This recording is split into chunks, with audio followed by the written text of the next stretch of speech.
ओम नमः शिवाय। ओम नमो भगवते वासुदेवाय। आप सभी को वैकुंठ चतुर्दशी की हार्दिक शुभकामनाएं। वैकुंठ चतुर्दशी का सनातन धर्म में बड़ा ही विशेष महत्व माना जाता है। इस दिन जगत के पालनहार भगवान विष्णु और संहारकर्ता भगवान शिव की पूजा की जाती है।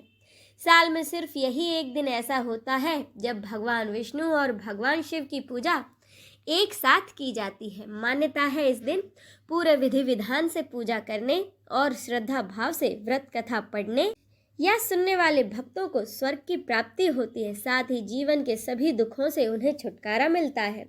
अब सुने व्रत कथा। एक बार श्री हरि विष्णु भगवान शिव की पूजा करने के लिए काशी आए।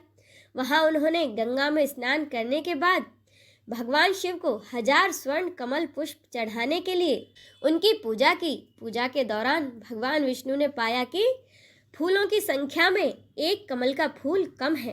कहा जाता है कि भगवान शिव ने स्वयं भगवान विष्णु की भक्ति की परीक्षा लेने के लिए ही एक फूल को छुपा लिया था।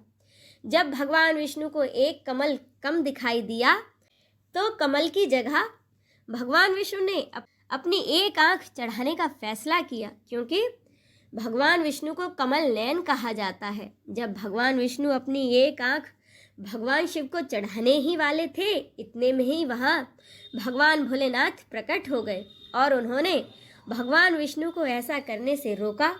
श्री हरि का अपने प्रति इतना प्रेम देखकर बाबा भोलेनाथ अति प्रसन्न हुए। इसके बाद भगवान शिव ने प्रसन्न होकर भगवान विष्णु को सुदर्शन चक्र प्रदान किया और कहा कि जो भक्त इस पवित्र दिन पर भगवान विष्णु की पूजा करेगा उसे अंत में भगवान विष्णु के निवास स्थान यानी कि वैकुंठ धाम प्राप्त होगा। तभी से वैकुंठ चतुर्दशी का यह पर्व मनाया जाता है। आप सुने वैकुंठ चतुर्दशी की दूसरी पौराणिक कथा। कथा के अनुसार एक बार देव ऋषि नारद पृथ्वी लोक घूमकर वैकुंठ धाम जा पहुंचते हैं। वहां उन्हें देखकर भगवान विष्णु उन्हें आदर पूर्वक पहले तो बिठाते हैं और प्रसन्न होकर उनके आने का कारण पूछते हैं। तब देव ऋषि नारद कहते हैं कि हे प्रभु, आपने अपना नाम कृपा निधान रखा है।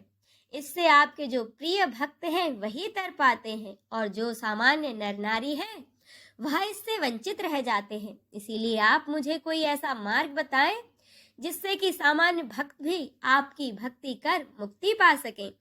देव ऋषि नारद जी की बातें सुनकर भगवान विष्णु बोले कि हे देव ऋषि नारद, आप मेरी बातें अब ध्यान पूर्वक सुनो। कार्तिक शुक्ल पक्ष की चतुर्दशी को जो भी नर नारी श्रद्धा पूर्वक मेरा व्रत करेंगे और पूरे श्रद्धा भाव से मेरी पूजा करेंगे, उनके लिए स्वर्ग के द्वार साक्षात इस दिन खुले होंगे। इसके बाद भगवान विष्णु अपने द्वारपाल जय और विजय को बुलाते हैं और उन्हें कार्तिक चतुर्दशी को स्वर्ग का द्वार खुला रखने का आदेश देते हैं। भगवान विष्णु कहते हैं कि इस दिन जो भी भक्त मेरा थोड़ा भी नाम लेकर मेरा पूजन करेगा उसे वैकुंठ धाम की प्राप्ति होगी। बोलिए भक्त वत्सल भगवान विष्णु की जय। नमः पार्वते पते हर हर महादेव की जय।